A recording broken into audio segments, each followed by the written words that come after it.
Welcome, everybody, to the Onward VRML. My name's NightFiree with 2 E's. I am joined by my co-caster, Hutcho, with a 3, an X, and a K. How are you today, Hutcho? How's everybody going? Hey, everyone. I'm great. Heaps happy to be here. Heaps happy to bring you this Clash of the Titans, if you will, of Raptors versus Kai. What do you think of these two teams tonight? It's going to be an interesting matchup. I'm interested. We've been watching...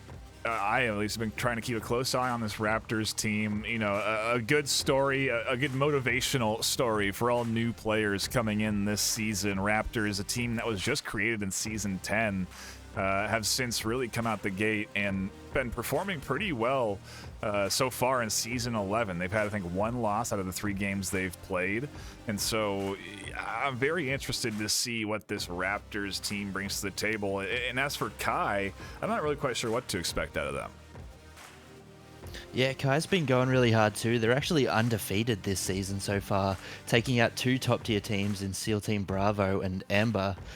So yeah, they're actually favourites to win this matchup as well, according to our connoisseurs. Connoisseurs, I can't say that word. But yeah, Raptors underdogs. It's going to be a tough one. I can't wait to get into the action and see what these Quest users can actually do against some high-level teams. Yeah, we're not far away from it. Let's dive into our pick bans of the day. Coming in from the home team, from Raptors, we have the Sand ban, a ban that we've seen come time and time again so far in the season. And then coming in from Kai, we have the Quarantine ban, and so it leaves us with a lot of range, like Snow Peak, like Downfall, which is where we'll be headed for the first map. And, you know, I want to see what kind of sniping we get here. A good sniper can really carry a team to victory on a map like Downfall, and I think both squads have talented long-range shooters. Oh, definitely. And, you know, Sand is one of those maps that your team either loves playing it or just hates playing it. So that's why we've seen a lot of Sand bans.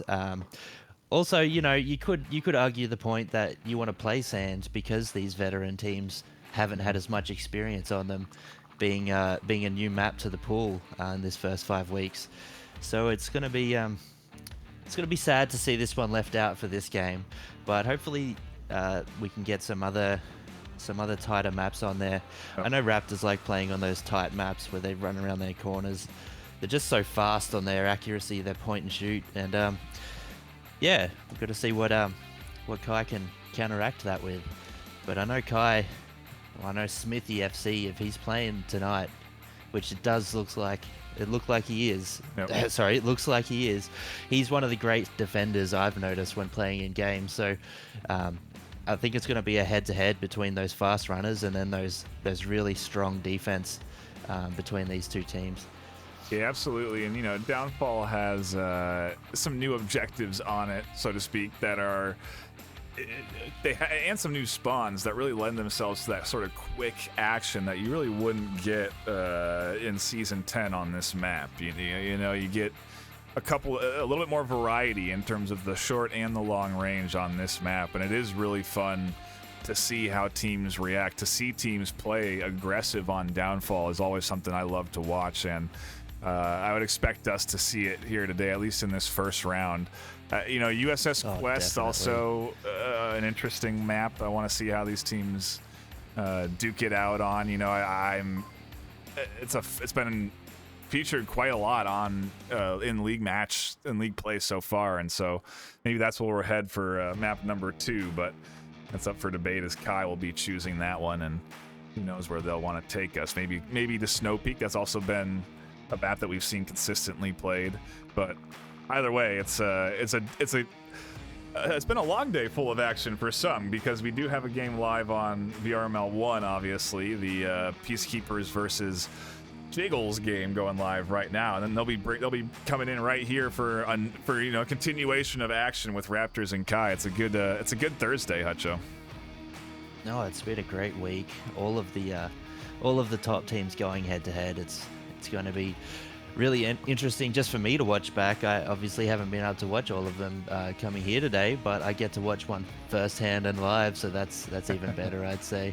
I just can't wait to see this first objective. It's that one, if Raptors get that quick spawn down to the south straight away, you know, Volk have trouble just getting onto the objective, let alone getting into cover as well. So I can't wait to see that happen. It's a very tough objective, this one. It's going to be lots of fun. Lots of fun for these two teams.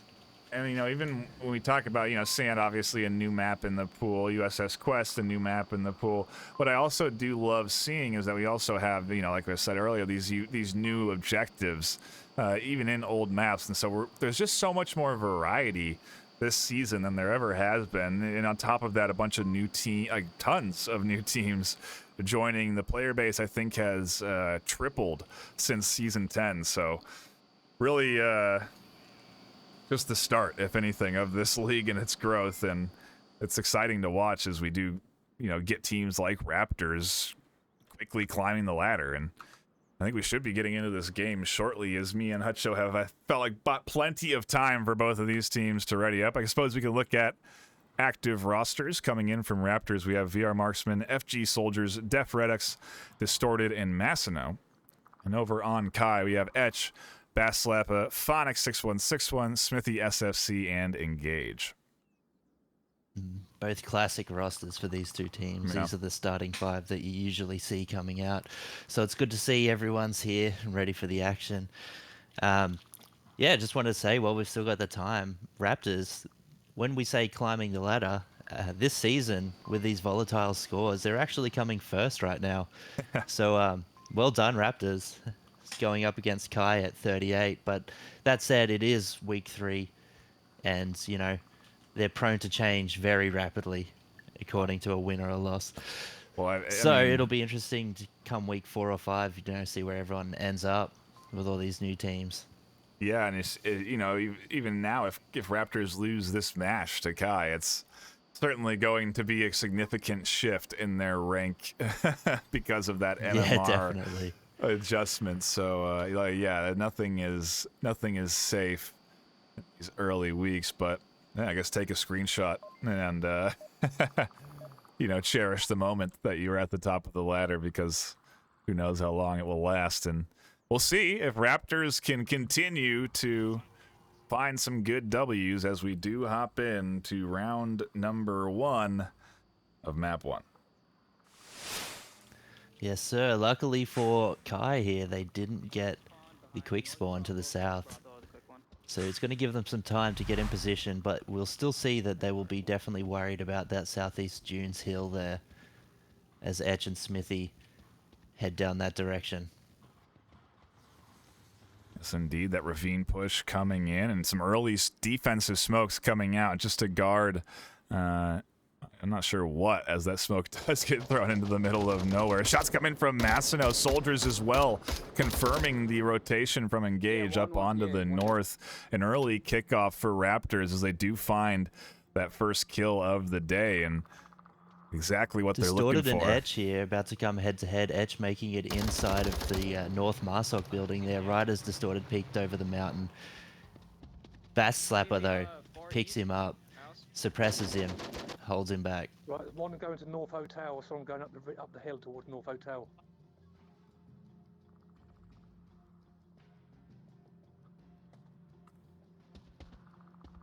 Some good conversation coming out here between Distorted and Soldiers on that south side. Massino's in the south bungalow, while Def Redux has pushed all the way up to North Hotel, going to get a massive line of sight onto the backs of Kai players here, all of them being focused to the south now. Yep, he's got himself a very nice flank position here, and the defense has to be wary. They've got to tuck themselves in. And if you look at the overhead, it's quite a spread, defensive formation on the back side of the objective. So really relying heavily on the front 2 defenders there. I think Etch, yeah, pushed up into that bottom floor there, where it has a nice window out. And they also obviously do have a good hold in Smithy up in the little tower there. He has a great line of sight down out the windows, and so some threats that Raptors are going to have to clear, and Massino spots Smithy as those shots just miss him. Yeah, it's very tough to stay hidden in that tower. Once they know your location, you've got windows in all of your angles, every single side. It's a scary place to be. Distorted and Soldiers still trying to work their way down, spot somebody out. They definitely know that Basslappa's down there in the eastern building next to the tank. He's keeping Distorted very suppressed. Stuck here. Let's rotate around to the middle. Yeah, Soldiers throwing some fire down as well, and that side not looking good for Raptors. Distorted's calling the rotation out. Masono's pretty well suppressed, though. He's going to have a very hard time getting out of this doorway, as Smithy has a nice angle, and you can see Masono is lasered in there into that doorway, just patiently waiting as Soldiers and Distorted do make it up into that building. Distorted actually going to continue that push forward, maybe running into Etch soon enough. Yeah, there's 3 minutes left on the clock here, so still plenty of time left to play. Etch can definitely hear Distorted running around outside, though. So it's going to be It's going to be interesting when he comes around the other side of this northern Marsoc building. Edge is in prime ambush position. Over on the north side of the map, though, we've got Def Redox making a move. Where do you want? Soldiers. He's pushing up to the northeast corner, heading towards that villa building. Slowly but He's going to surely. get there relatively unchecked. That's right. No one's looking his direction. Etch here Eyes waiting for trained that on that doorway. tower. And yeah, Soldier's going to be peeking on this corner soon enough. There's the shots from base slate, but just barely missing him there on the corner. A good peek and distorted, yeah, pushing his way up through the middle. Smithy being well suppressed by Masono, and a good rotation from this team. The only problem is going to be Etch, who's got that eyesight out the window, but I don't think he has I don't the think angle. you can see him. Yeah, he's not looking down far enough. He doesn't have the clearance there, and now he does spot him out Oh, as the story there it is. continues to make his way. Etch gets the first kill for Kai and evens the odds into a 4-4. One tap to the head. That's all it takes. Oh, that's a great nade toss. Almost goes into the window, just a little bit farther than it would have been quite the three-pointer, but doesn't quite go in. And the suppressive fire from the high hilltop from Marksman continues to rain down and really keeping that tower defender well suppressed, allowing for Masono to finally get out of that doorway. Oh, that's a great power position, isn't it? Or all the way up on the South Hills there. So if he gets spotted out, he's got not much cover, but the overwatch that this accurate shooter and marksman can provide is just unmatched. Yeah, and with a minute left, we're going to have to keep our eyes on Redux, who is swinging around the backside. Etch has spotted him out, and the shots come in from the door, from the window. A very important pickup, shutting down that rotation from the backside. He was going to make it around Phonic, but can't quite do it. And now Soldiers and the rest of this offense have to push in with 40 seconds left. Masono finds one finally in the tower. He's been fighting that fight for 5.5 minutes. Gets the kill, and now Soldiers has to push in. 30 seconds left. The watch beeps. The player's got to go right now. Etch is still in prime position to watch this objective from the south, while Phonic's going to be watching that northern side cross. Etch takes down Marksman. Phonic, can he take down Massino and Soldiers at the same time? Gets Soldiers, and Massino goes down to Etch. That's Kai taking round one defense. A solid defensive hold there, patiently waiting for the right moment. Nearly an opportunity if Phonic had somehow managed to get past that, or if they had managed to get past Phonic on the defense, there would have been really no one on objective covering it. But a very nice defensive spread. I like how it ended up working out for Kai, and a solid hold from them to get them that 1-0 lead. Yes, excellent work. I mean, Def Redox could have done some real big damage there flanking from the north, but everyone was just tucked away so well he couldn't get eyes, just couldn't get that line of sight or any shots off, and it was, yeah, like you said, Smithy and was it Massino or battling that tower to the middle bungalow there for 5.5 minutes. That's a lot of time. That's really well played by the defense. Exactly what you want. You just want to buy time. You just want to prevent the offense from having an opportunity. If you get the kills in the picks as defense, that's an added bonus, but it's not the end goal. The end goal is to prevent the push, and Etch ultimately is the one that prevents it from that basement floor position. 4 kills off of the first round here, representing the caster squad well. Yeah, well done, Etch. That was a nice position there. I'm glad you just showed everyone in the league that beautiful position for this objective, because we were struggling to find them from a player's perspective. This is a tough one. Let's see if Raptors can match that defense now.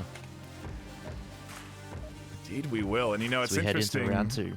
to sort of think about the Raptors team certainly has had some attention on them, and an opportunity for the Kai squad to sort of prepare well in advance for this matchup. They've been able to look at a lot of footage from the Raptors team as they've been playing over the course of season 10 and 11, and we'll see if they can continue to capitalize on that ability to analyze as they get into round 2, like you said here. Identical spawns coming out. Kai is going to be sending Etch and Smithy to this South Dunes. Well, who's that? Is that Soldiers taking a nice position at the convoy tanks there over on the far east? Could be a spot to catch off that south push. Yeah, it's well away from objective and always cautious of the defensive position that is too far away. Interestingly enough, you know, it's a very different sort of defensive setup with Soldiers being this far back and Distorted not necessarily taking that tower position. They don't really have as much control over the north of the map, and so Kai with Smithy already up here are going to be able to clear out these buildings and have some nice control of this hilltop here to push down into. Yeah, they have. They don't have much line of sight onto the actual objective now, do they? If we lose Distorted here, it's the whole south side is going to be very open. It's a very passive defense. Mm-hmm. They didn't want to get taken out on that quick spawn. Yes, indeed. We'll see Marksman, what the... nice position over in the northeastern villa. Soldiers taking down Etch, though, from that convoy position that I was talking about. Got one down valley. Good shot there. Solid pickup from Soldiers. Gonna have to... That back position coming to fruition. Distorted continuing to hold in the center, and it's going to be a key position to get rid of. Phonic finds the kill, and see what we get as now the south side is very much opened up. The only overwatch comes in from VR Marksman in the window, who does have an angle down, but ultimately not on to Phonic. So Phonic can very much use this small defilade he has to push up and attack Massino. Smithy throws a smoke out here to mask his movements from Soldiers. He must know where he is after his teammate Etch got taken out. Base Slapper is suppressing Marksman in Villa window now.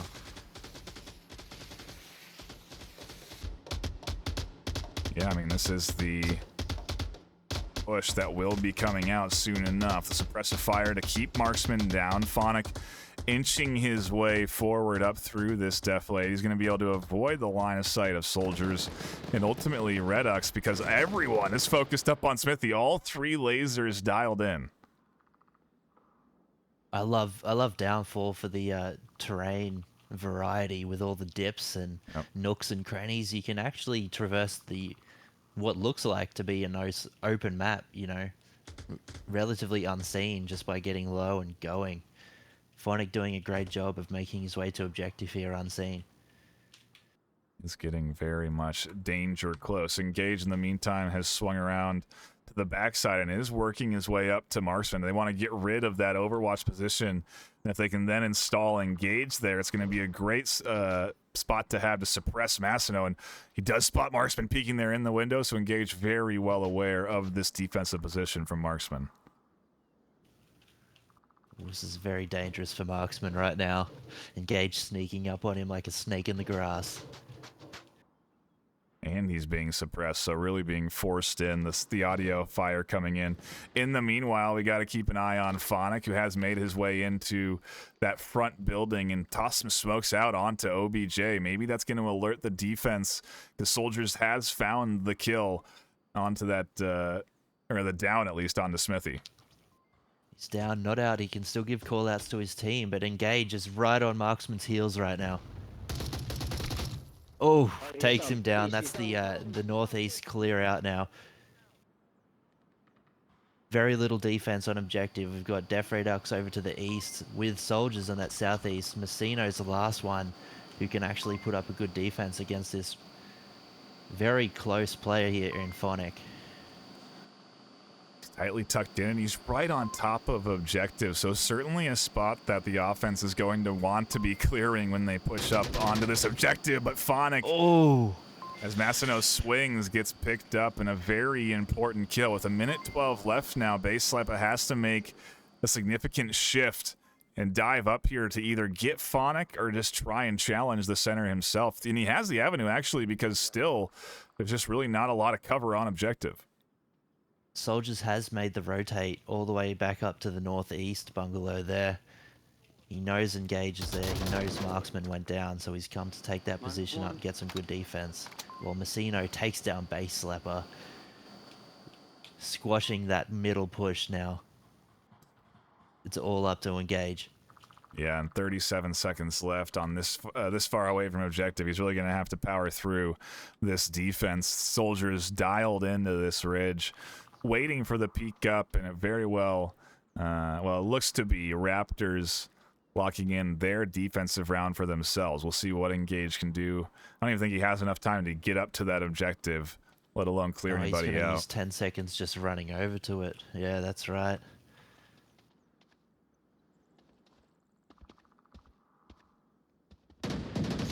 Well, he ends Soldiers up dying. hearing the footsteps, peeking out, confirming the kill. Defensive round trade there, 1-1. Raptors versus Kai. It's going to be a good one, boys. This is it. It's starting. It's going to be a tight game.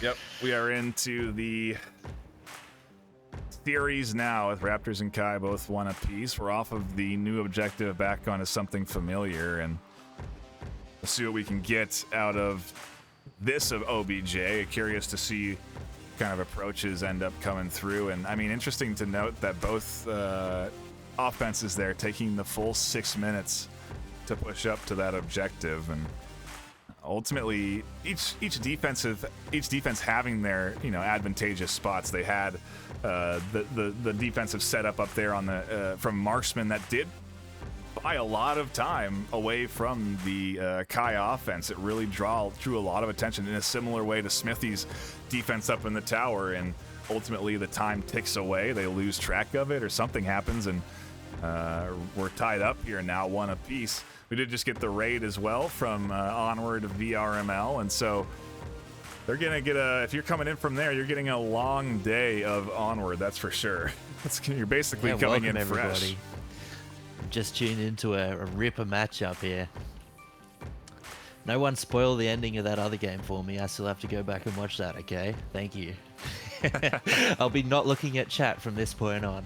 Yeah, that's the recommended route to take. We can't guarantee there won't be any spoilers in there, that's for sure. But I do appreciate everyone coming in from there and hanging out. It's going to be the full series here yet. If you are just tuning in, this is map number 1. We've only got a few rounds out of the way, and we'll see what we get with Raptors now going back on the offense. They've been normally pretty quick on their offensive pushes, but that last one ended up coming down to the last 30 seconds. So we'll see what they do here as we get into round 3.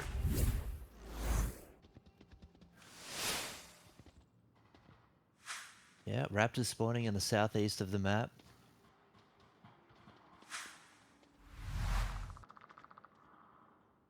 Going to be doing a relatively 2-3 split by the looks of things. 2 to the north, 3 to the south. Just watching for any map crosses early on to see if they can get an easy pick before the defensive positions get locked in.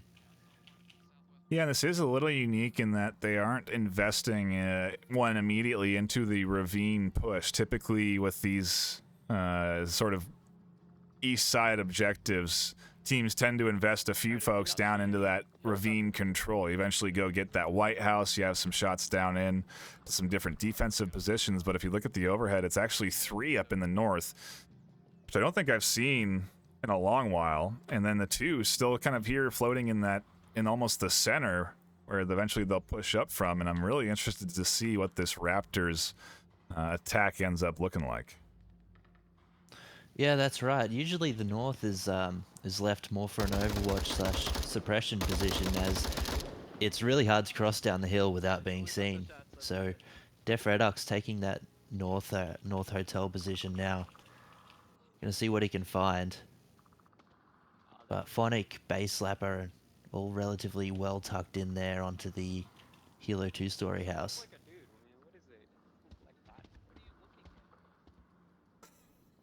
The combo there, Soldiers not quite sure what Distorted is seeing, and it's honestly, it's sometimes tough to identify your targets in these windows, and especially depending on what kind of, setup you're using, what headset you're on. There's all kinds of variables that can end up getting factored into your ability to sort of clear this cover, and ultimately no one getting spotted by distorted or soldiers, no one going down yet from this Kai defense. Then if you look at the Kai defense, it is how you should defend this objective. It is a solid, tight kill box. Nobody's peeked out for any sort of early pick.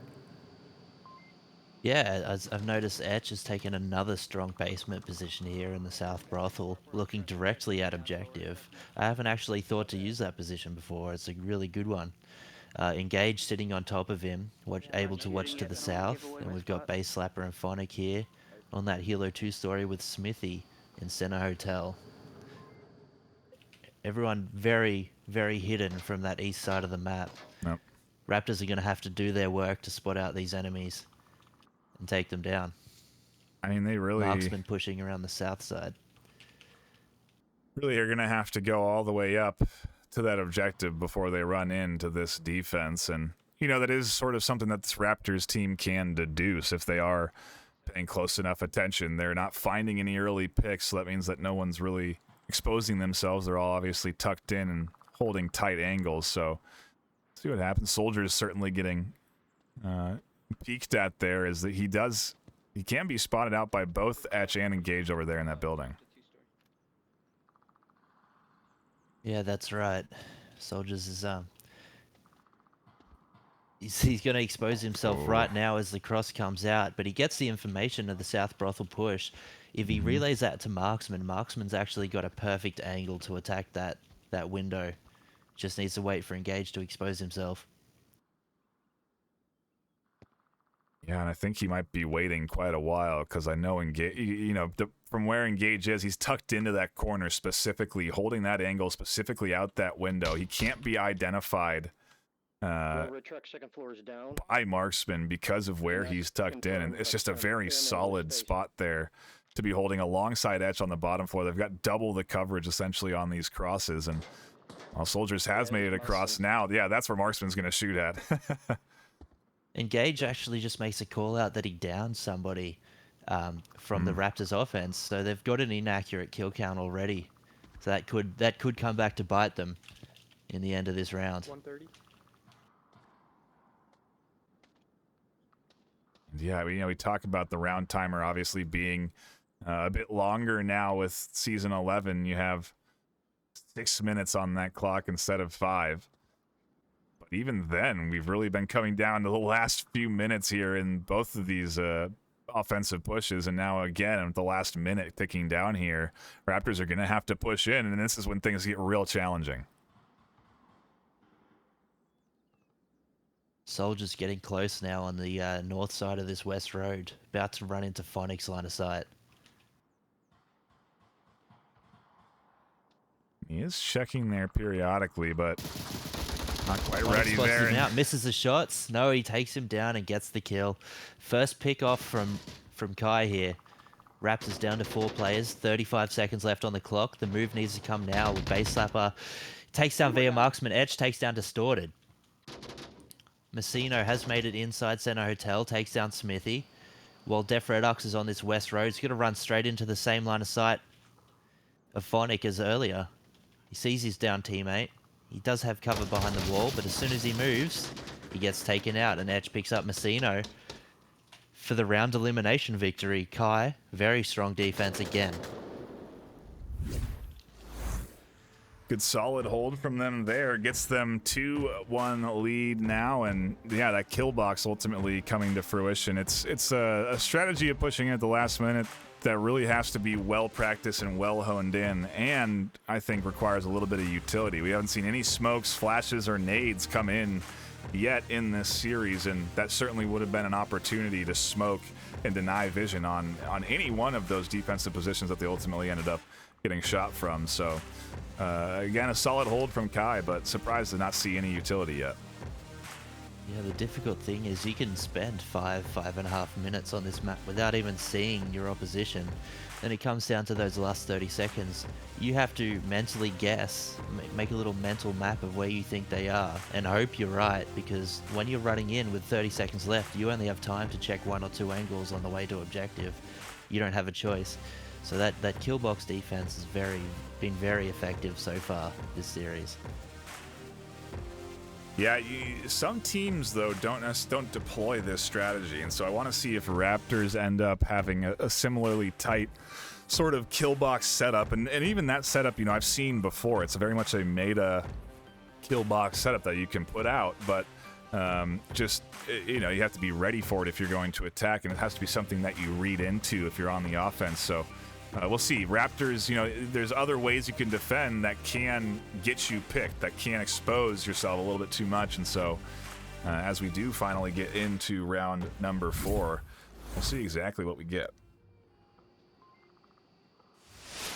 Yeah, we've got not an identical spawn this time. Kai offense going to start up there at Northeast Villa, giving them a faster approach to get an overwatch onto the north side of objective, but a very long rotate to get into the south. We're going to see a Distorted and Soldiers holding to the south. Soldiers taking a very interesting angle here, laying underneath Red Car on the western road. I'm sure that position's going to come in handy later on a south push.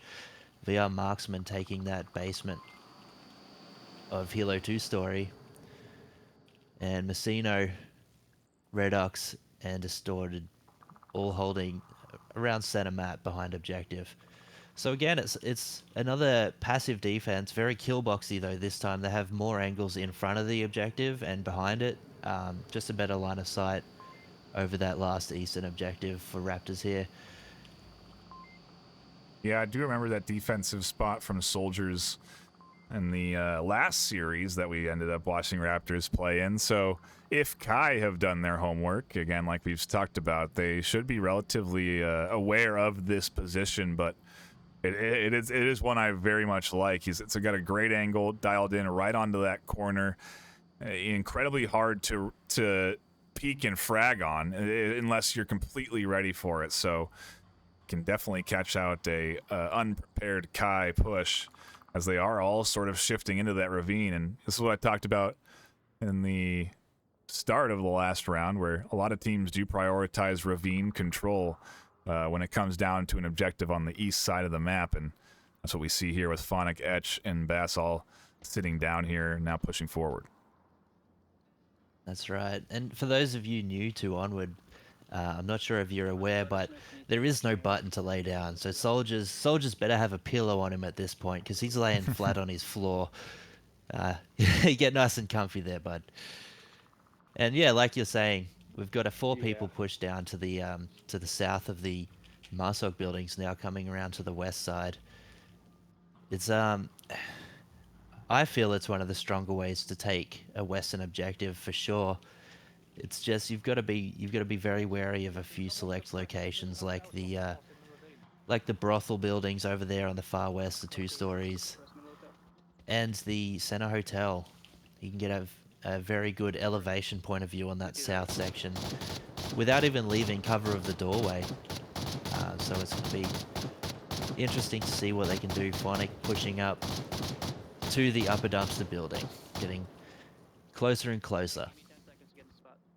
Yeah, good comms here coming in from Kai as they call out for suppressive fire on their rotations. Phonic getting up there. The suppressive fire ultimately not coming down on any one defensive position, but it is just intended to keep people tucked in. The next common spot to suppress is exactly this, Marksman's window. M203 launch comes in, and it's a smoke, not a nade, and it's perfectly Beautiful denying smoke. vision. They've done their homework. That is Marksman's position. He has played that a lot before. So that M203 smoke does its job very well, covering that entire window, allowing them to push a little bit closer to this western road. Phonic is now throwing smokes as well. Looks like he's gonna be trying to cross across the west road. No Soldiers is there too. Got eyes on the middle bungalow building onto Messino. Makes it across the road safely. Well played there with the smoke grenades. Good use of utility. Yeah, and this is a nice attack. This is exactly what I was waiting to see in our first couple of rounds, and clearly Kai just kind of holding on to these sort of strats until they're onto a comfortable objective. Soldiers finds one underneath, and you can see Phonics looking for the frag. He's trying to hunt for both Masono and Soldiers as he takes those shots through the smoke. He does finally ID Soldiers, but as well. he just can't tag him there. It's a nice flash coming in from Soldiers. He's going to try and rotate out of the position, it seems.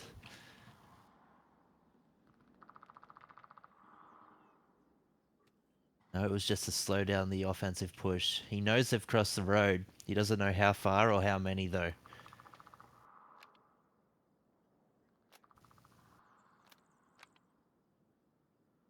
It's really tucked in here now, and to your point, he's got a couple of different angles that he has to worry about. Distorted can peek out and take a little gander down here, which he is doing from time to time. Masono also can peek out and look down this lane, which he is doing, but Phonic's been playing this so patiently, and he's made it through the smokes. I don't think anyone even knows he's here, despite the shots he's taken.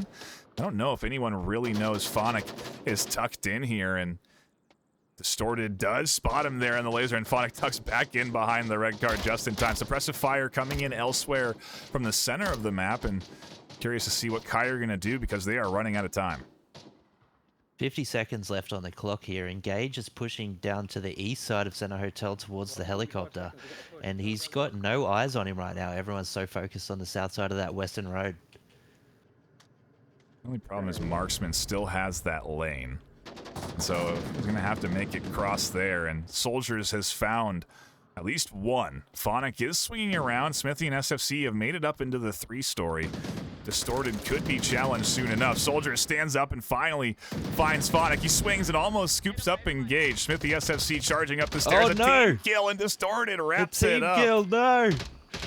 Oh, it's that dark little alleyway where a Marsok looks like Volk and a Volk looks like Volk, and that's a nasty little interaction there. Unluckily for Kai, losing the round with the team kill at the end. Raptors great defense. They were well scoped out. The positions were known for Kai. They just couldn't do much about it. Yeah, again, the kill box defense there ultimately coming into play. Both defenses really playing disciplined and staying tucked in to avoid allowing the squad to find the picks that they were looking for. I mean, Soldiers, to avoid getting picked up there by Phonic, again, that one position really threw a wrench in all of their push. If Phonic didn't have to clear Soldiers, that opens up I think Phonic moves to a different position. He gets a different angle. There's lots of different opportunities that become available to him once Soldiers goes down, but Soldiers just somehow survives tucked in behind that truck, and obviously that's why he's in that position, because it is such a powerful spot to be in. Yeah, very good defense. Yeah, he's done his homework on playing that position. It's very hard to shoot under the car, it seems, from that south side of the western road. Just looking under the car, it's hard to see anything. He does a great job with what he has there, Soldiers. Marksman's position. That M203 was so perfect. It was just unfortunate they couldn't capitalize and get further map control after it was launched. I mean, you know, someone's got to be feeding them what we're saying here, because that felt like it was almost personal. You know, like that's exactly what we were talking about, with getting smokes onto the windows, denying some vision from key spots, and then moving in. Where is the utility? Well, there it was. 3 smoke grenades coming out. Ultimately, don't get them a W, but certainly put them in contention for one. And now we get into our next round, round number 5. And geez, this back and forth has been great so far. Yeah, it's going to be a long day for these teams. This spawn can be very dangerous for Volk here. If the Raptors end up peeking over the top of this mountain, which Def Redox looks like he is about to do, he might catch one of them crossing. Just unfortunately for them, though, Volk got into their position safely right on time. It's an incredibly risky early shot to take just for that reason, because now Volk know this spawn of Raptors. They know where to sort of leverage their forces, and it's over on this north side. Interestingly enough, Raptors aren't really shifting off of this north push just yet. In fact, it almost looks like they're investing more into it as Redx throws out suppressive fire, and both Distorted and Redx head over to that 3-story. Yeah, it's a strong position to hold, the 3-story here on the north side, but it's just as hard to get down onto the objective late round if you need it and the rest of your team goes down. It's a very wide open push. So, yeah, it looks like Kai is going to go for another very well tucked in defense. No need to peek to the east is on their mind. They're just going to hold, let the offense come to them. Yeah, we'll see what Raptors are going to do. They've got obviously a lot of time to work with, and they're almost, you know, with this rather fast spawn, pretty close to the objective. It's just now they've got to root out what is, again, another tight kill box of a defense from Kai. No one's peeking out of any windows. You don't see Phonic or Smithy hunting for any kills out here, because if they were, they'd be scooped up pretty quickly by the likes of Distorted or Redux. Yeah, that's right. I love seeing the two-man defense in the one position. You can watch both of the angles that position has the advantage for. And offense won't expect it. They may pick up one kill, call it clear, and then get wiped out from that same exact position, scratching the head, not knowing what just happened. And it's really nice because it's a double investment into a spot that really gives you a lot of objective security. Obviously, you do need Etch in the position that he is in to watch the backside, and I think that's probably their weakest point. But they know no one's swinging around right now, and I guess maybe there's one. Marksman does seem to be going on a long rotation, but in the immediate future, no one's going to be pushing in from their backside. It's going to be all sort of focused in here on this north.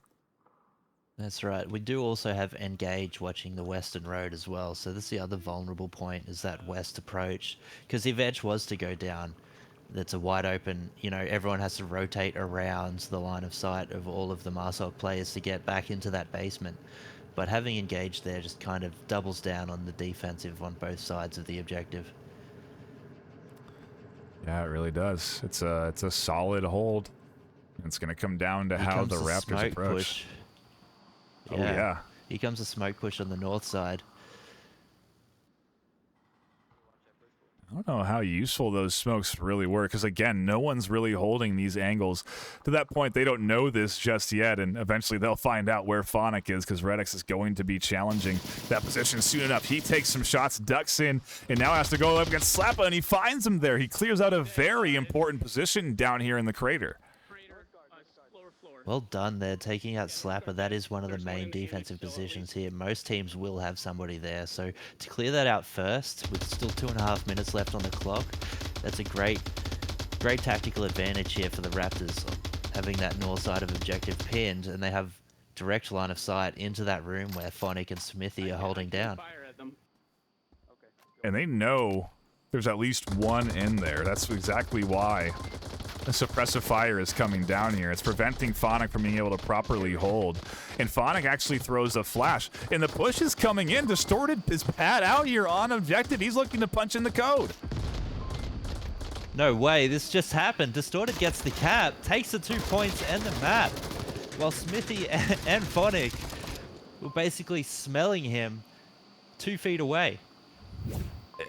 Beautiful execution coming in from this Raptors team, and it's exactly how you have to play. I mean, a perfect play, right? You take control of the crater. It's a huge spot to take control of. There's only one defender. It's the weakest point for this defense, and then they suppress the duo. And to the point that we were making of how effective it can be, there's the weakness. If there's only one exit for a duo and you suppress that one exit, then neither of them become effective.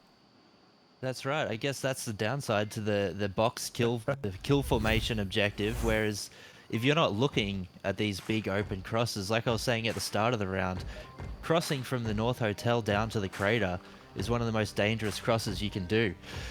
And they did that freely because no one was watching it. So I guess that's one downside to having that tucked away defense. You don't know where the attack's coming from. You don't have that information. So it can work both ways, definitely. Yeah, you lose out on the ability to get the easy pick on the hill. You know, those, like you said, those smokes did nothing. Those would have been easy shots from anyone that's defending from any of the positions that they were trying to smoke out. But ultimately, no one has the angles from the likes of Kai. And, wow, Raptors coming out here with map 1 strong. Kai taking us for map 2 into Subway. And, well, it's close quarters, that's for sure. Nothing like downfall. Yeah, that's right, Subway. Totally different map here. We're going to be starting on the upstairs western objective in the market area. this map, you can either go one or two ways. It's you defend strong, wait for them to push into you, and hope that they don't overwhelm your defenses in the close quarters combat. Or you can play, you know, 4 or 5 people down one side and just have that one flanker that comes around when all the attention's drawn and gets in the back of the defense. So it'll be interesting to see how this plays out, especially from these two highly talented teams. Yeah, and you know, one thing I like to see, and to take a word maybe from your side of the pond, a cheeky play is there's all kinds of opportunities for it on Subway. There's all kinds of little nooks and crannies that you can tuck into and get sort of aggressive with on defense. There's all kinds of great C4 placement spots, which is something that's back, a utility piece that is back in the Volk arsenal, and so I very much expect to see C4 placement here from the defense on Subway, because it can get you a couple of really nice kills, and it's easy to blend it into a lot of the brick and dark corners that are on this map. Yeah, that's right. I've seen a lot of C4 come down in the western part of the map upstairs here, behind the Marsok spawn at that stairwell to the basement area. You know, around the hotel signs, Yep. the sex shop signs. Anywhere around there is very, very powerful C4, because you can be close by and hear them coming without exposing yourself at all, allowing you to detonate and hopefully hear the screams of your enemies falling. Yeah, right. I think I'm going to take a look at the rosters here. Don't see any subs coming in. Was Semper? I do. Semper. Semper has joined the party here. This is something I always like to talk about. Kai. Is, I wonder if Semper was watching the last series, analyzing how Raptors were playing, coming in maybe with a fresh perspective on the enemy that they're going up against. There's a lot of value, in my opinion, to having a powerful substitute roster, really, to have a couple of subs that you can dip into for different situations, to have experts on certain maps. And maybe that's what we're getting here with Semper. He's certainly one of the veteran players in the league and been around for a while. And so I expect him to do some good things for this Kai team. Yeah, you could expect our Semper to be a close quarters combat expert with his experience and knowledge of these maps. I've only been around for a few months, and just playing against him, you can see it every single time you hop into a lobby. He's just pre-flashing, pre-nading spots that you haven't even thought of yet, but you're already playing them, kind of thing. And yeah, before you know it, our Semper's upon you. I can't think of a simile or metaphor for it right now, sorry, but our Semper definitely close quarters expert, that's for sure. He's like maybe like Batman or something like that. He's just suddenly that's it. drops in on you from the shadows. Yeah, exactly what I'm saying. As we kick off round number 1 here on map 2.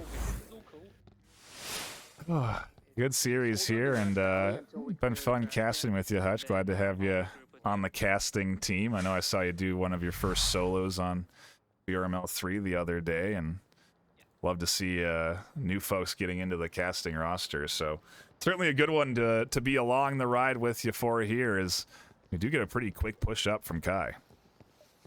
Oh, I'm loving it, mate. I'm loving it. And as you say that, yes, the South Stairs push comes out hot and fast, taking elbow with base slapper, Semper, and Etch.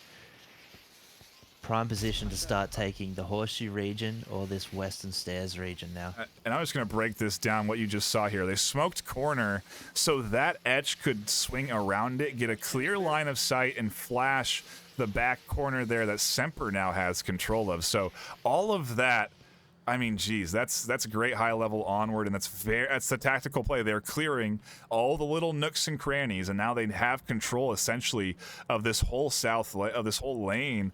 Since Semper's holding it down, Phonic and Smithy can just charge right up here once they've cleared out their catwalk.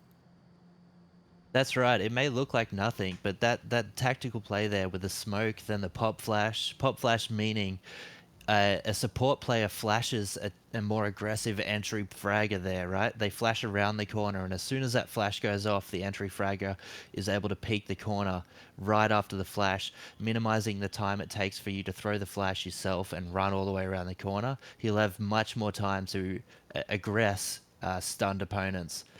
So it's, you know, the tactical skills being displayed is already at a next level. You know, Yep. you don't see this in public lobbies. Not that kind of teamwork, that's for sure.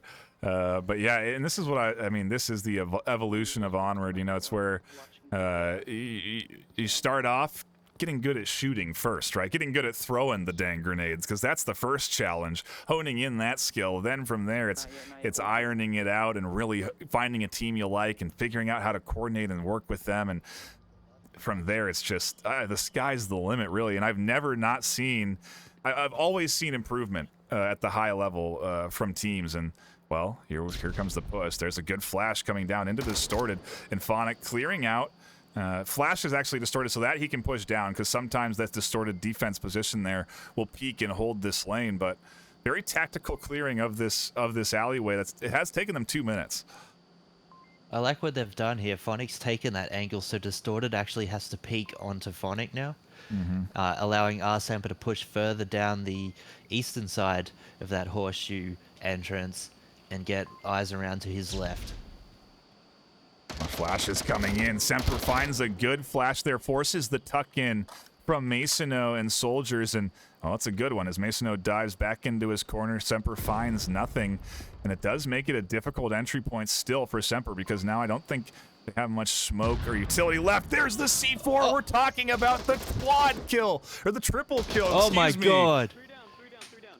You never see that. Triple kill off the bat there for Distorted. What a beautiful C4 placement, leaving it all down to Base Slapper and Etch on the elbow position. Etch getting C4'd as well. Down west. Wow, I mean, hey, look at this. I love it when I'm right. Don't you love it when you're right on the caster desk? 2 C4 placements, locking in a couple of kills. Bat Slap of the final Kai offenser to push in, and he's going up against 5 Raptors. It is not going to be an easy entry. Oh, I gotta take a look at that C4 again. That was brilliant, wasn't it? Base Slapper rotating around, trying to find a different entry point. He's going to rotate around to that horseshoe area and just see 3 dead teammates, and he's going to look at himself in the mirror and be like, what am I doing here tonight? Yeah, not what you want to see when you're trying to make a rotation happen, and not going to be a welcoming spot for him to be entering into. But the placement of that C4, I mean, this is, again, it's what I love about this map, is just the variety in it. I think that C4 got placed on the underside of this tiny little awning, and so, I mean, geez, tactically cleared, yes, but you have to check every single angle to make sure something like that doesn't happen to you. Yeah, that was really nasty. That's going to make a highlight for the ages, that one. We're good where we're at. We're good where we're at. It's surprised. I didn't even You can still watch know me, the right? C4 was placed there. I didn't see the placement happen. Yeah, no, I couldn't I didn't see see the him C4 either. there. It was just suddenly 3 dead. Alright.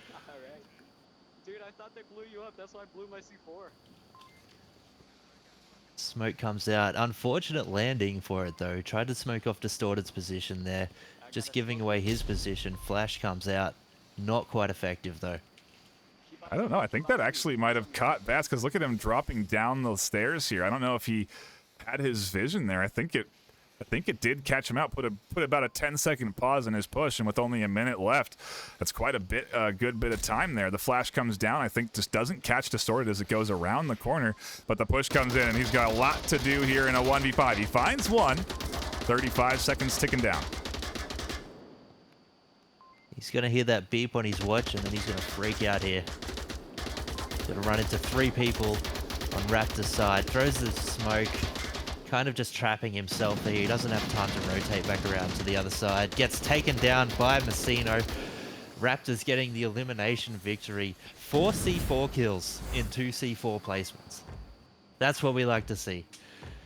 And you know, well, we're going to have to really watch both defenses here on their rollouts more carefully so we can see where these C4s are going to go down so that we're not surprised by it at least because, geez, like you said, just two great spots and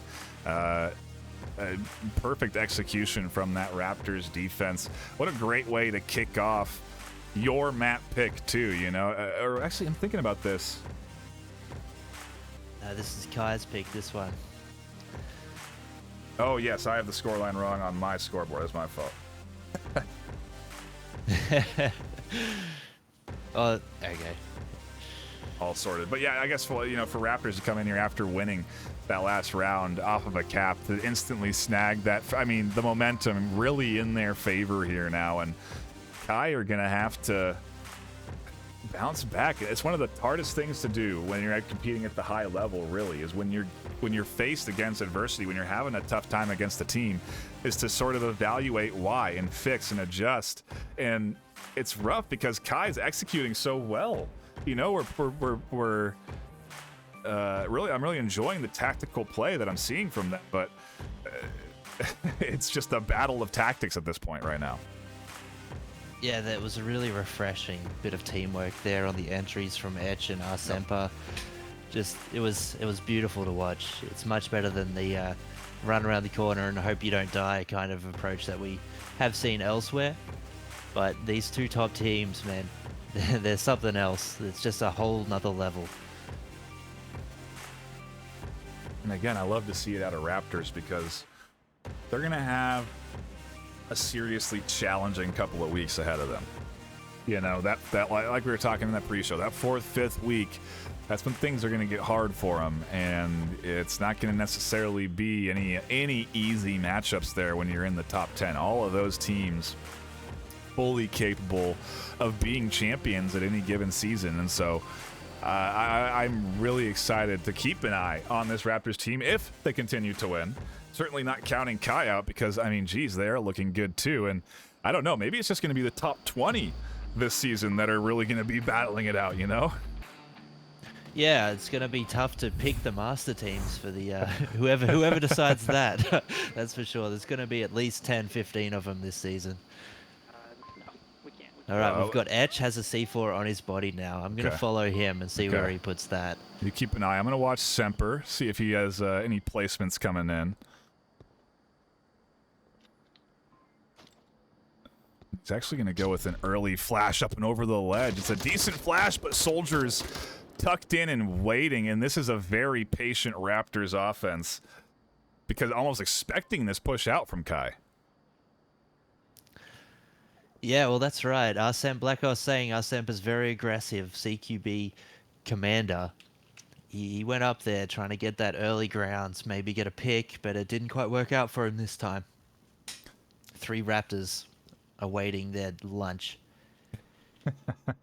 Yeah, they certainly got it. And yeah, hey, you're absolutely right on your point there again.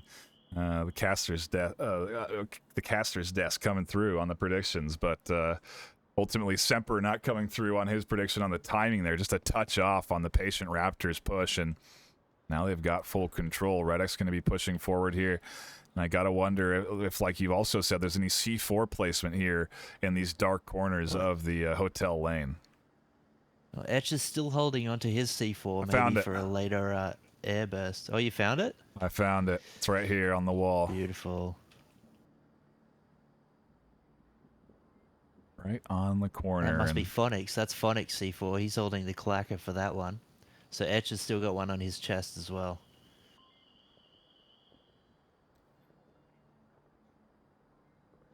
Oh, and the patience now is what it comes down to. Kai really got to play this one conservatively, especially since they've lost Semper on that early push out.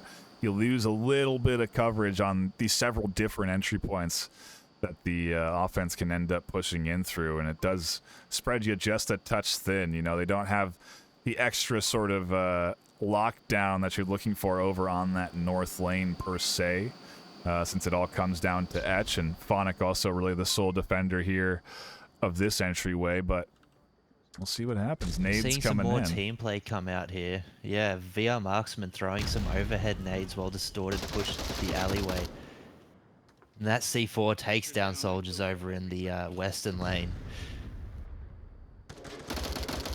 Yes, indeed. The push coming in now, as it seems, the suppressive fire from the north. That teamwork, like you're mentioning, now being nicely timed up with the colliding push in from Redux and Massino on the other side, and Kai slowly losing defenders as they only have 3 left now, but a few less angles really to cover as they do kind of have a grasp of where the entry is coming in from. Smithy tucked in a classic position here. Just waiting. They've lost that western edge of the map, the western stairs. So they've got to be ready for that push to come through, and then also the threat from the northern alley is going to be tough to deal with at the same time. They have Etch, and they do have Bass who can come back and kind of swing out once Etch goes down to refrag Distorted here. But Distorted is proning his way up to the objective. It's really odd that Raptors have just avoided Bass's position and pushing that horseshoe, knowing that it's so powerful and hard to deal with. They've got their picks, so they've chosen their routes, and they're going to go that way. As I say that, Redux throws some flashbangs into the objective from the western side. And there comes the pinch. Etch finds one, Distorted swings. Bass stays tucked in, and his position does come to fruition as he picks up the kill there. And, well, the entry from Raptors gets shut down, and now with 2 minutes, they kind of got to reassess or retime it up with Marksman and Masono. It's going to be a close one, a 2v2 here. Both defenses on both sides of the objective, and same with the Marsoc players, Massino and Marksman, on opposing sides, west and north.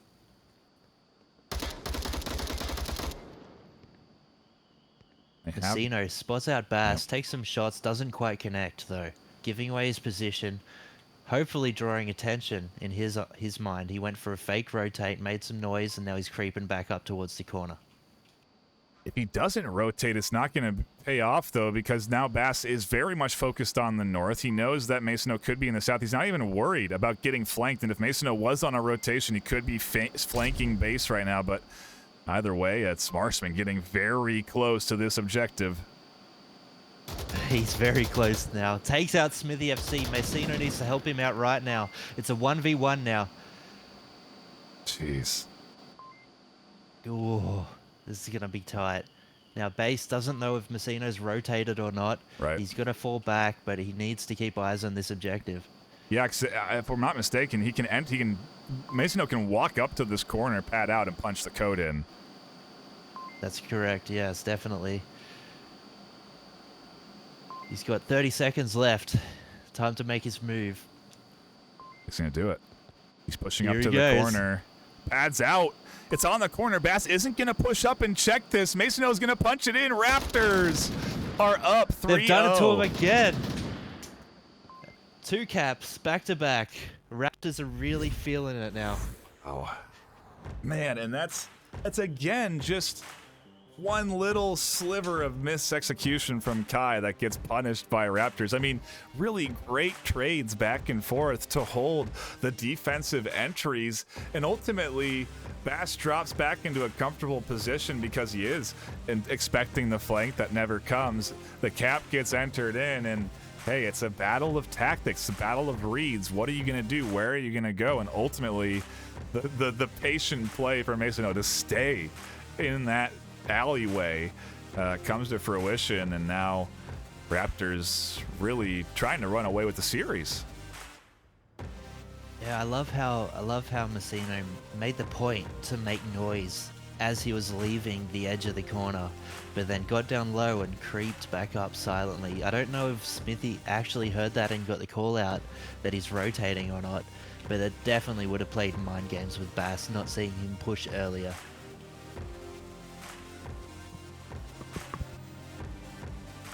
Man, just a great,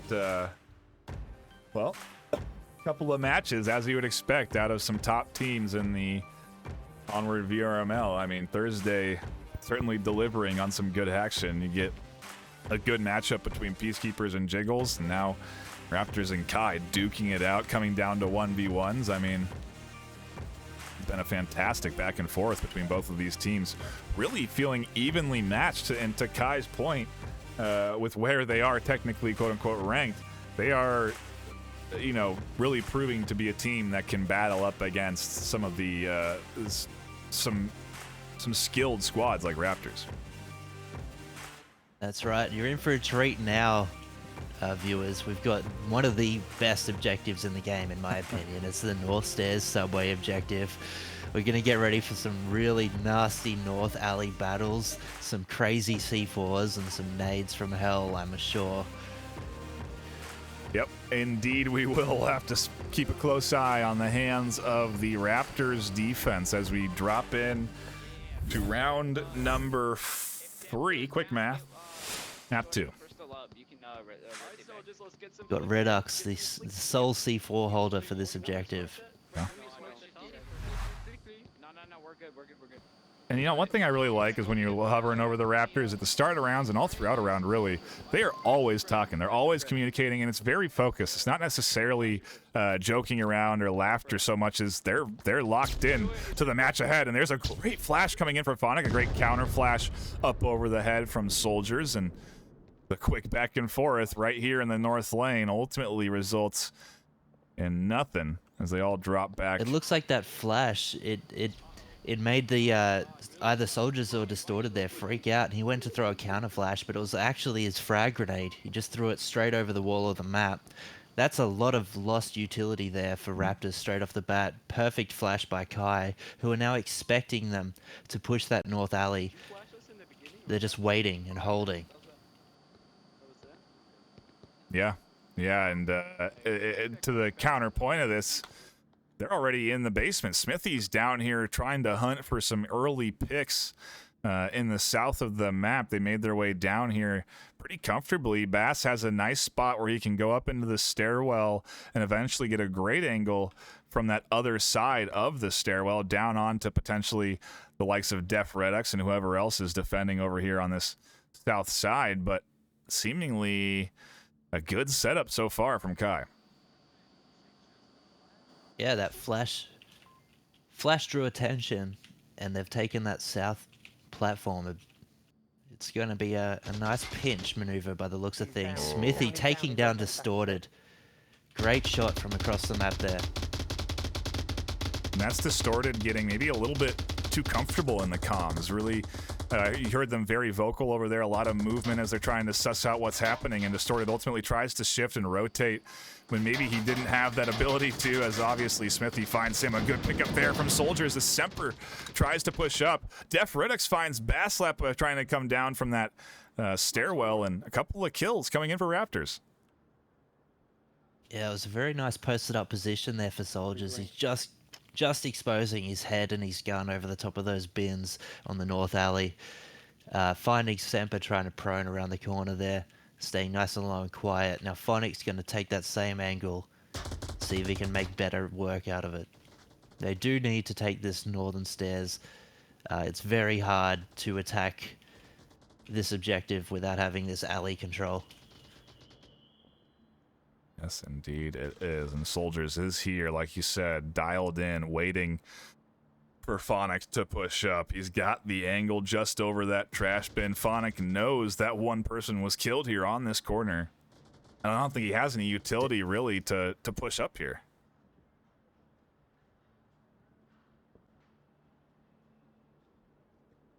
No.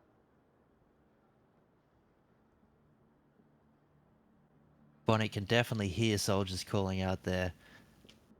Meanwhile, Def Redux has just pre-detonated his C4 in the basement, North train. not catching anybody. He's north train right now. The push is coming in, suppressive fire, but Redux is, like you said, tucked in here, and even though he detonated that C4, he's still got a great angle because he's in the dark. He's way back here in the corner. It's a common spot that is checked, but going to be tough. Soldiers finds Phonic up on the top, and that's going to open up all kinds of opportunity, well, for this defense to really collapse down on the final two attackers. Redux finds one in the alleyway, and now it's all up to the lone caster extraordinaire Etch to push this one and come through. He finds the first pickup. Comes around the corner, firing his gun, taking down Redux, but it's a 1v3 situation here, and he has to push into a very narrow choke point from the south side without having that north alley control. You can't suppress down the stairs well enough. I mean, he's got no teammates left that could do that anyway. It's a tough spot for Etch to be in here. I put faith in my fellow caster as he does start his approach. To the point, he's not necessarily crunched for time. He's got a minute and a half, so he can get a little bit tricky. He can try and find a nice head peek there onto Marksman, who he does see the barrel of. He does take shots on, too, and we'll see if Marksman looks for the challenge there. He does take another peek, does swing out. Mason knows right here as well, so Etch has to be careful about how much he challenges this. Oh, and there's another kill. Oh, Marksman goes down. Oh, Messino, though, peeking around the corner, taking down Etch on the refrag, taking the round by elimination, and winning the series now. Raptors 4-0 versus Kai on Subway, taking the first two maps. That's a very good performance from the underdogs tonight. Yeah, not a lot of connoisseur votes in their favor, that's for sure. A lot of them going to Kai, and maybe that was because Kai were undefeated so far in this season, but, you know, again, important to mention, these are the early days of this season. These ranks are volatile. Anything can happen. And, well, Kai certainly having a tough go against Raptors, but I really think it's just Raptors playing a very clean two maps there on both Downfall and Subway. I mean, we saw some caps come in that were great. That's right. Most of it can be put down to a little bit of luck as well. Like on that Downfall cap, it was just super unlucky that nobody was watching out that side of the objective. You know, they were so close back to back almost with two defenders as he was capping there on that Downfall objective. And then Base Slapper, he had to pick one or the other, right? In that defensive position on the market objective of Subway. He just picked the wrong one. Like, you know, it happens. It happens to the best of us. I'm really happy with the teamwork that we were seeing from Kai coming out, though. It was beautiful to watch. Yeah, really great coordination from both squads coming out here in this series so far. The third map of the day is keeping it close quarters, despite Raptors picking Downfall for that first map. They're not going to take it to another long-range map like Snow Peak. We are going to be headed to Suburbia, and I mean, hey, after playing well on Subway, heck, maybe better than you did on Downfall, why not go to another close quarters map? That's right. I know the Raptors do love to play on this map too. Every time I see them in a lobby, it's always on Suburbia. So they're no stranger to this map. It's one of the community favorites. I think it got voted one of the most popular maps in the game not too long ago. And, you know, it's a beautiful map. I love looking at it. I love casting it. It can be difficult sometimes, though, because the action can just happen, like, all in a split second. Everything goes down. But, you know, team tactics working together like that, it's fun to watch. It's truly one of the reasons I enjoy casting so much these days, is because the skill level of these teams is really always evolving and getting better and better and more entertaining to tune into. So yeah, great back and forth. We are waiting for the fifth from Kai, so maybe they'll be bringing in another sub potentially here. And at this point, you do want to obviously still compete for that third map. You know, the MMR does matter, but at the same time, it's also good to make sure you get that practice with your other subs on the roster, because you don't want to have a weak point if you do try and bring somebody in. Exactly right. There's always going to be those days where people have real life things to attend to. So making sure all 7-8 players on your roster are up to scratch with their strategies and their gun skill is a very big necessity to have on a top tier team. Absolutely. And well, maybe a moment for us to take a brief pause. We could be cutting to an intermission here. We'll give it a few more moments to see if they do pile into the lobby and we can get back into this action and round out this series. But I guess if you are Kai, you do want to kind of take a breather, right? I mean, Raptors have really scored some fast points against them. A quick cap on downfall that suddenly gives them a map win. That's the worst. If you're, as a player, to lose a 2-2 to a cap, it's like you didn't even really get a chance to battle it back. It's very demoralizing, but what makes a top team is coming through those tough moments and sticking in it, Yep. I'm sure we could even see Kai win a 4-0 here and bring the score difference back up, and the effect that it'll have on their rank in the scoreboard won't be as massive because of the work they put in. But it's all just up to trying your best. You can't control every situation. So I think they've done really well. It was so close. Downfall was one of the closest maps I've ever casted, that's for sure. Yeah, well, now you're getting more opportunity. As the league starts, we get these great matchups that you just don't get outside of league play. That's one of my favorite things about the VRML is the MMR formula and how well it ends up pairing teams against each other once you especially get into those weeks 4 and 5.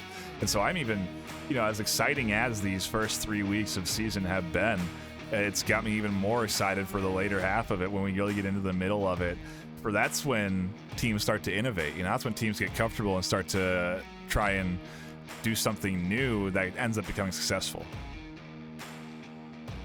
Yeah, that's right. A meta strategy is only meta for as long as it keeps working, and you can make new strategies work. You just put the time and practice in, perfecting them.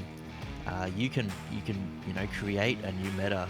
Soon we might see the AKM become the best gun in the game. Who knows? Yeah, who knows? I guess while we do have a bit of a pause, I'll give a quick shout out to everyone that is tuning in. We do appreciate all of our viewers on Twitch. If you are new here, hit that follow button. We have a lot of Onward casts that go on here. Also, make sure you're following VRML 2 and 3. That way you can be kept in on all of the action that gets cast by all of our casters, new and veteran alike. So that's number one. Number two, make sure you're also following VR Master League. This weekend we'll be having the Echo Arena Challenger Cup. It's the lead up to the Echo Arena Finals next weekend. So a lot of really good high-octane Echo Arena action that's going to be going on VR Master League, as well as the Echo Arena VRML channels. I do recommend tuning in if you do like watching esports, and in particular VR esports. It's a really easy thing to watch if you're not familiar with Echo Arena, and we have a great casting team that delivers you very great camera and casting action, just like we do here for the Onward VRML. So feel free to go give them some love. Obviously, we'll have lots of games live here as well, amongst several other things. So be sure to be keeping your eyes peeled on all of the Twitter and social media, where we do also keep everyone abreast of what games are when and where and what is going on in the VRML world. So with that, we can finally get into the action. We did buy enough time, no intermission for us. Perfect. And yeah, I don't know how those Echo players do it, man. Just watching the casts makes me dizzy. They're so amazing at what they do. It's just like this. You really do. It's excellent high level play that is easy to identify as high level. You really can tell those players dedicate a lot of time. Just like you can tell these teams are incredibly coordinated when they make their pushes and are in sync like they are. And we're seeing a standard defensive setup here from Kai as Bass. What do you think? Is it base Slappa? I like Bass Slappa. Oh, it's definitely base. It's definitely base, Messino takes down Base Slapper or Bass Slapper, depending on if you're a fishman or not. That's what I'm saying. But yeah. Maybe he's an adamant fisher, okay? Hey, maybe it's both. Maybe he intended it that way. There you go. Def Redox pushing down lane 1. VR Marksman taking out Arsemper though. Yeah, and that's going to open up the entry for Redux now. He can very, very easily get the flank onto Phonic, kind of tear apart this east side of the defense, then get behind the defense and get rid of the likes of Etch and maybe even engage, just go for the full team wipe. But At some point, a smoke or two could get them into a nice spot. Etch with a great peek up over the hedge does scoop up Redux. Yeah, that was a very nice shot there. Soldiers is proning up lane 4 now. He may run into Engage if Engage decides to peek over the top, but he looks more trained on the school bus region of lane 4. He's gonna have a tough Phonic, time though, with watching Phonic. that angle tightly. Yeah. Engage finds distorted at the school bus. Soldiers hearing the shots, knowing where Engage is now. Stuck like a deer in headlights, Soldier is right now. Yep. Very scared of those shots, especially considering he's kind of exposed. He doesn't really have any true cover, and if Engage does sort of stand up and look to challenge this, he's going to find a very prone Soldier on the ground to take shots at. So we'll see what Engage does. Soldier not necessarily sure what Hesco Engage is even on, as you do see him dialed into the left one and not the right. Messino is about to run straight into Etch's line of sight. Etch looks away at the last minute, though. Messino checks it, doesn't spot anyone.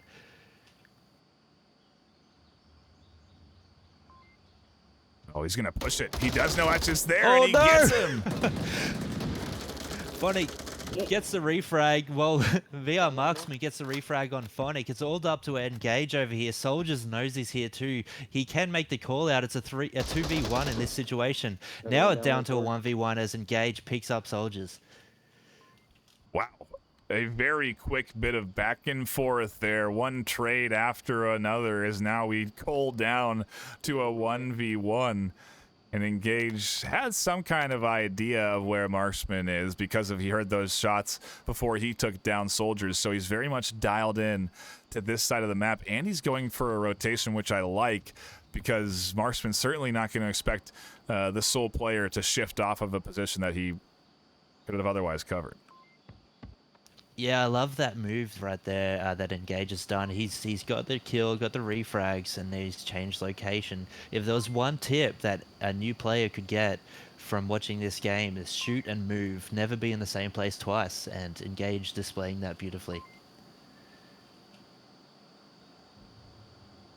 Absolutely. We'll see what Marksman can do, though. He has some options. He can push in from this north side. He still has 2 minutes left, so he could, in theory, also go on a long rotation back more over towards Engage's part of the map, more towards the objective. But I think he is going to go for this cross and ultimately wrap all the way around. To this point, though, Engage does seem relatively prepared for a swing like this. He's watching the north entry point that ultimately Marksman will come in through. He's got relatively good cover as well, as there's two Hesco bags right behind the fence that is penetrable, protecting him from that direction. So it's a very decent spot right here for Engage. Certainly is. And like we said, the rotation might be what ends up throwing off Marksman in the end, because I'm sure Marksman is expecting Engage to be on that side of the map, but here comes the push. Marksman about to make the entry point, and look at this, he's crouched down, just avoiding the sight here, just avoiding the lasers coming in from Engage. Oh, spots him out, gets the trade. Raptors take the rounds barely by the skin of his teeth right there. Lucky Raptors have big teeth, because that one was close. And again, to analyze that play, it's a very nice rotation there, and there's a lot of information that you don't even, that's not, you know, just to crouch, to cross there and then stand up to look for the to look for that kill in the corner. He knows that someone can be in that corner, that someone can defend there, and that if he stays crouched, he'll avoid a line of sight, and then he'll be able to confirm anyone that's potentially back here while he's crouched, safe and sound. Then he can challenge the angle across the objective, ultimately finds the kill, and just a great execution there from Raptors. Granted, it's in a trade, and you know those trades are, who knows who ends up the winner there, but either way, a good pickup there for Raptors. Just a beautiful display of map knowledge. Like, you know, just, you know, who spends that much time in the north portion of this map, you know? Obviously VR Marksman does, as he beautifully navigates those lines of sight. No. Yeah, geez, takes a lot of practice, you know. It takes a lot of playing on this map to know all of the angles, and I'm excited. I want to see, you know, as much as I love the red car, I really want to see what kind of play we get if we shift over to a playground objective. That new playground objective location is so, I feel like, crazy aggressive, even on Suburbia. Yeah, that's right. You know, pre-fire for days. You know, you can get all the way up in behind them in the first 10 seconds of the match. You could almost argue that you could team wipe the enemy team before the round reset time is over. It's very, very crazy objectives.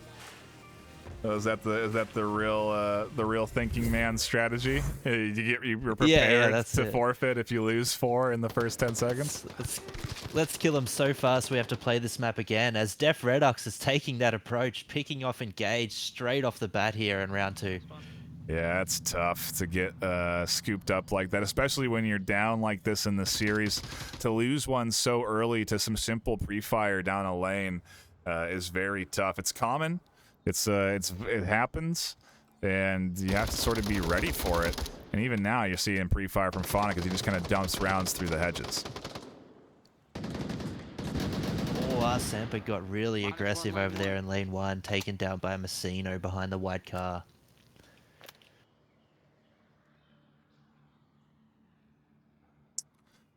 Yeah, solid pickup there. An aggressive swing, and again, no utility coming out, so you know, it does keep you silent, but also doesn't necessarily disrupt the defense. Masonot with a clear line of sight there that whole time.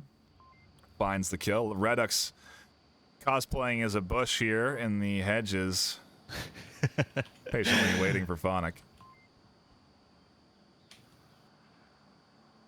I really love the position that Soldiers has taken up right now behind the 2 concrete barriers, giving him complete cover, but also a very strong line of sight onto that lane 4 push, the east side of the map. You know, this position has been good for 5 years that Suburbia has been in existence. I've always loved the tuck here with the double concrete walls. And like you said, it's a great angle. The only danger, of course, is a veteran throwing a frag up and over here and detonating it on this corner. It is a commonly fragged position just to sort of potentially clear anyone that's defending in it. The push is coming in here, and the defense from Masono as he is trying to prevent Etch and Bass from pushing forward. Yeah, Etch and Bass were initially pushing over to the east side of the map, switching up tactics at the loss of their 2 teammates to come down to the west. Messino picking up Etch on the far side of the Jeep with Base Slapper still behind the southwestern house here. Phonic in danger from Marksman's line of sight. Narrowly missing. Marksman stops looking at the direction as soon as Phonic rounds the corner. Oh, Base Slapper's trying to catch some toes from Masono underneath the car, and he can't get it as Masono swings out. Phonic, like you said, looking for that refrag, looking for the toes himself under the car. Masono here spots him out of the hedges, and Raptors now take another one. 6 Very strong unanswered plays from Messino. Yeah, sorry. No, I think 8 unanswered points. Damn, that's, yeah. Raptors really found their footing, got all of the momentum. They're just pushing, taking these rounds one after another. Yep. Hard for Kai to get out of that rut at the moment, but I'm sure on defense they're going to pull through on this next objective, which is going to be a little bit crazy inside Middle House. Trying to look at the kill feed here, and yeah, to your point, I mean, 6 and 1 for Masono, doing some work in this first 2 rounds of Suburbia, and he's been doing great for Raptors here throughout this series, finding a lot of good kills for his squad. Soldiers also has been playing pretty well. Marksman, obviously, with, I mean, the whole Raptors team, really, they've all had some, at one point or another, standout moments that have locked in a round win for their squad. That's right. I mean, I don't think kills are really a defining factor at this level of the game. It's just the teamwork that comes into play. You know, if you get 0 kills but you're on objective, that's your position. you're doing your team's doing the right thing. You know, they can't get to you for you need to get to kills. So great job by defending the flanks for Messino that round, and great job to both the teams. I'm sure all of the players' gun skill is up to scratch here.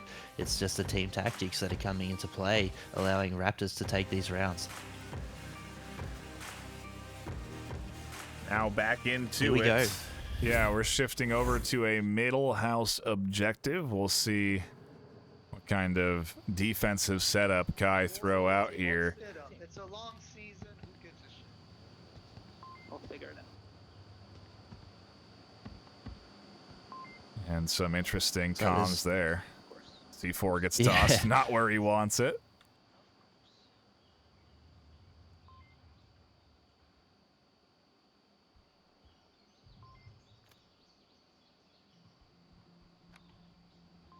And I mean, hey, we talk about you know, the mental aspect of this game and momentum a lot because it is a very big factor. It's hard on this third map to bounce back if you're not winning already. Engage does find an early pick. It's great for Kai to finally kick off around here with a kill lead.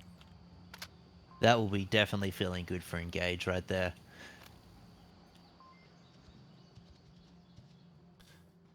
Distorted Marksman and Redox over here on lane 1, the western side of the map. Spot out Phonic down there behind the southwestern house, sorry. Don't quite land the shots, but his position is known. Perfect flash though from Phonic coming around. Distorted's right next to him. They're basically kissing each other at this point. Oh, big trades coming out. Phonic gets Distorted. VR Marksman takes down Phonic on the refrag. Good bit of back and forth and utility coming into play there. Marksman still dialed in onto the corner here for Etch, waiting for Etch to peek out. Redux following up his movements with nades. Redux finds Semper. A nade almost goes into the window there and actually ends up bouncing off and confirming, yeah. What a nade. Def Redux pushing inside.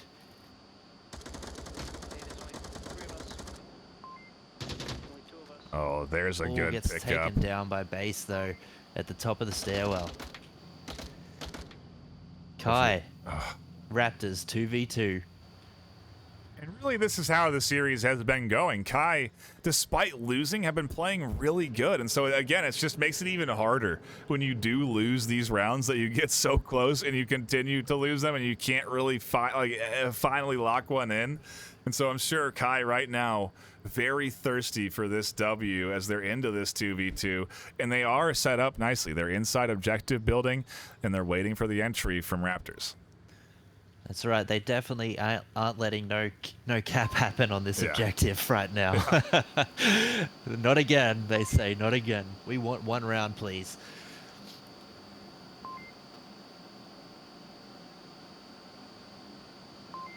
But, you know, 3 minutes. Raptors have a lot of time to sort of chat it up and theory craft how they want to enter in. Marksman is going to be fully clearing out the rest of this map, essentially making sure no defenders can flank her or anywhere else but inside that objective.